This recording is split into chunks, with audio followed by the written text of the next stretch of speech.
Women of the future, I hope they have listened to us and allow you to live free from worry. Heather Thompson is writing a letter to the daughters she may one day have, describing a world she hopes will be different from her own. For me to generally go out on a night out and not have to worry about being harassed. Thompson is among hundreds of visitors to Washington's Hirshhorn Museum, penning letters to the next generation of women.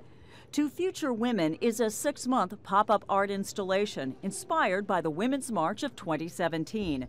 Visitors write letters, then tape them to a window overlooking the mall where marchers met in Washington last year.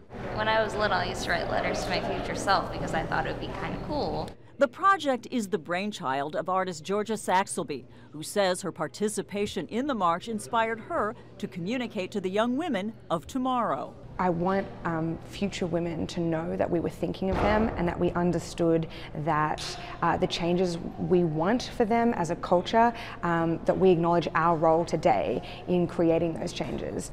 The letters here really run the gamut. In this letter, a woman writes to her daughters that she hopes in 20 years the glass ceiling is permanently shattered.